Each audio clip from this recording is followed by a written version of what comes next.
স্ক্রিনে যে ওষুধটি দেখতে পাচ্ছেন এই ওষুধের নাম হলো জয়েন্টেক ম্যাক্স। এটি এক ধরনের ট্যাবলেট জাতীয় ঔষধ। তো এখন আসুন যে এই জয়েন্টেক্স ম্যাক্স ট্যাবলেটটির আসলে কি কি কাজ আর এটি আমাদের শরীরে কি কি রোগে ব্যবহার করা হয়।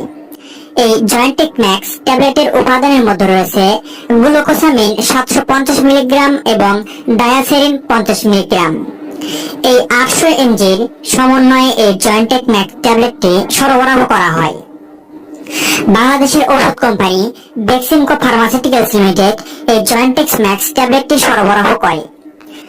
সাধারণত আর্থ্রাইটিস এর রোগের উপর এই ওষুধটি ব্যবহার করা হয়, অর্থাৎ যে সকল লোকজনদের দীর্ঘদিন ধরে অস্টিও আর্থ্রাইটিসের সমস্যা রয়েছে বা পুরাতন বাতজনিত ব্যথা রয়েছে, হাঁটু, কোমর এবং বিভিন্ন ধরনের জয়েন্টে যে ব্যথাগুলো সৃষ্টি হয় সেই ব্যথাগুলো দূর করতে এই জয়েন্টেক ম্যাক্স ট্যাবলেটটি ব্যবহার করা হয়। যে সকল লোকজনদের রিউমাটয়েড আর্থ্রাইটিস, হাড় এবং জয়েন্টের মারাত্মক ধরনের ব্যথা আছে, সেই সকল রোগীদের ক্ষেত্রে এই ওষুধটি খুবই ভালো কাজ করে।